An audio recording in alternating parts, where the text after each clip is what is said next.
Turn 52. So we've got our Astral Power, so she's up to 6.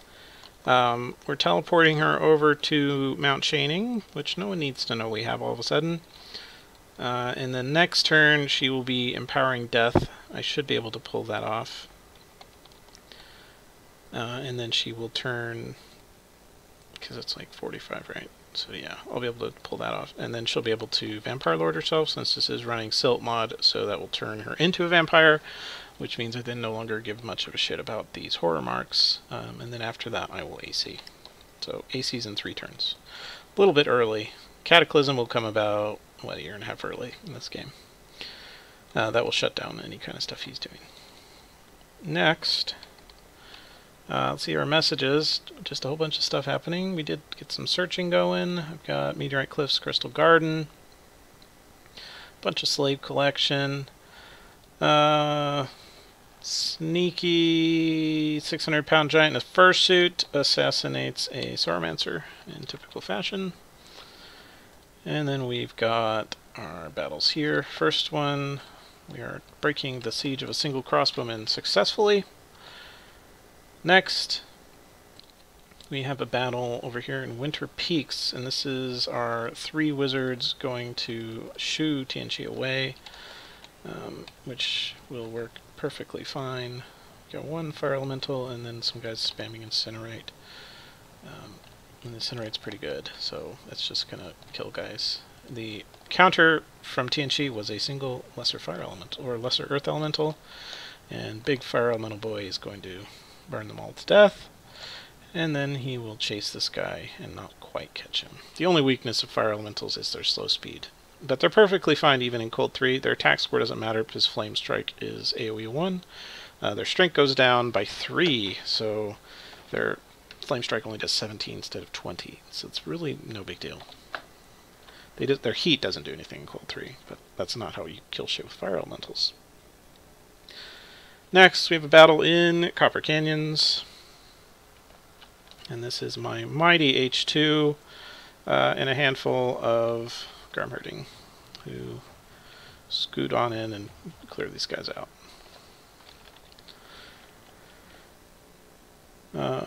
Over here, oh, we did Horror Sea Stag Lake, which had Agartha's stuff in it, and I got a decent roll. I got 3 spine membranes, and they managed to rout them because these are shitty. And then I take it with my fishmen. I'm now going to suicide on lizards. I don't need them. Next, we've got an observed battle over here. Agartha with their pile of Skeletal Spam going into Tianchi's random shit, which they win, of course. And that's next to this throne. If we end up touching on the throne, I'll just attack him. I need that throne to win. Then we've got another battle over here, which is our powerful Sauromancer turned Wraith Lord clearing everything solo. I can actually cast Blessing. I forgot that he's sacred and got a priest level since he started as a Sauromancer, so I changed his script, so from now on he will actually do that. Not quite sure why he did Raise Dead. That was not in his list of things to do. Oh, I probably had Fire Shield on because I'm an idiot. Oh well. It doesn't matter. He wins. He just kills them all. One swing at a time and with Soul Vortex. So we finally have these 2 provinces. And now he's going to go over here. We've got his new script going. There you go. So if Tianchi tries to come, we'll clear him out. We put our temple down, we're going to make another. Other than that, the obnoxious AI is doing obnoxious AI things. Namely, it is sieging me because it saw a small amount of PD along with patrollers and sent all of its trash in to kill my wolves. So they win because Barbarian Heavy Horse are pretty strong. So I am now sieged with a single commander and 15 Barbarian Heavy Horse and some footmen. So to deal with that problem, this guy is going to drop Infernal Disease on the single commander who is sieging. This guy will assassinate to make sure they don't move anything else. And then I'll break siege with a bunch of shit and kill everything. Over here, our big blob of giants is working its way east. We do have a few more events. One of them actually matters. Knights of the Order doing their awesome thing, keeping my blood unrest down. Those guys own. It seems to fire pretty regularly, even in Misfortune 3. So if you have those knights, blood hunt them. We got the fumes coming up here. And that's in a province that had like mages and stuff, and it actually hit 2 of my leaders and 2 mages, or 3 mages. So these oh, this one can go back. So I'm sending the diseased ones back, and I'll just have them read books till they conk out and die. And then this guy, sending all these over, and then this guy's going to combine, and I'll send the diseased one like into these, because he's not useful to me. I mean, I could keep him. Maybe I should keep him around. I gotta get him to go back here in Temple. We'll maybe do that. Yeah, so these are all going east, and they're working their way towards this throne. It'll take a while to get there. These guys are doing the same, working down here. I'm making some more throwers. So I'm trying to break these walls in one turn when I finally get there. So they're going to work their way down. We have this done. So I don't have to worry about teleporting stuff. It may siege me, but it's not going to instantly unclaim my throne. And then we're going into the sea with a powerful script of a scout on retreat, because I'm going to horror that province with this lady.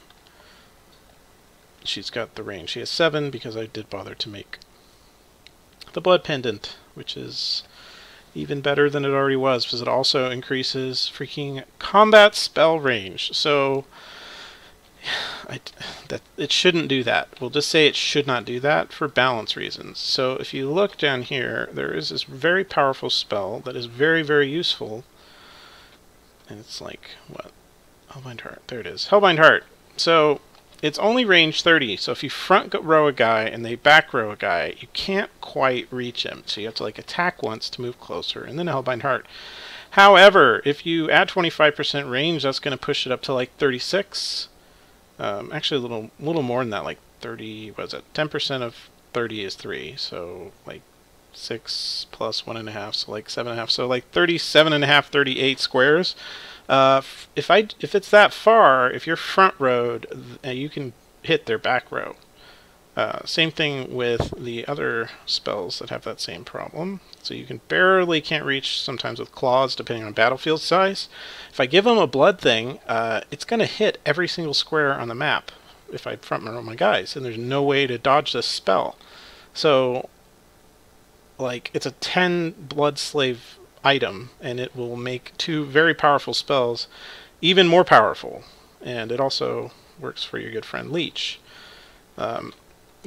It's kind of ridiculous. I think it should probably not have that ability, but I don't make the balance, and I don't know if anyone quite realized what they were doing by giving that increased spell range on a very cheap item that is generally useful anyway, because that also increases your disease demons and horrors by 1 range. So I usually, even in Dawn 4, I would make a bunch of those sometimes, depending on the map and whether or not I wanted that extra range. And if you want even more range, you can also do, what is it? This spell is level 6. There is a spell, like Infernal Circle. Where'd it go? Did they get rid of Infernal Circle? No, there it is. It's a level 3 spell. Yes, level 3. All spells cast from this province have +1 range, and it's like practically free. So I would usually just drop like a 20 slave Infernal Circle, and it would last about 1.5 years. And all of your spells from there are +1, and then if you give them the blood pendant, it's another +1. So your popular spells, Infernal Disease is range 7, and then Send Horror is range 8, which is redonkulous. On like a 12-player map, that pretty much gets about 90% of the provinces on the entire world. It's bad. So yeah, I don't know why they buffed that item.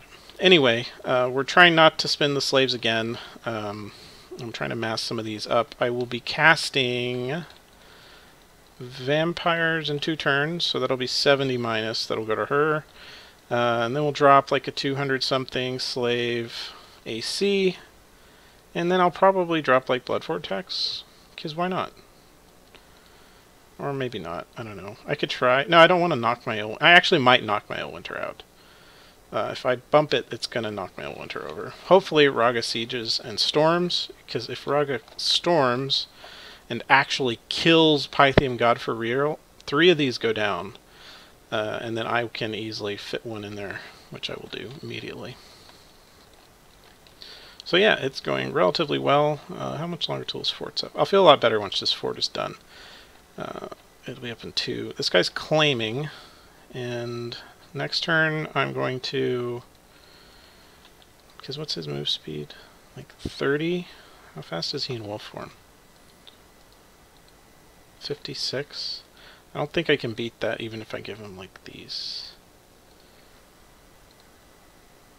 No, I can't. With swiftness 100, well, I guess he's got like a little bit more. But we're not going to worry about it. He's in claim.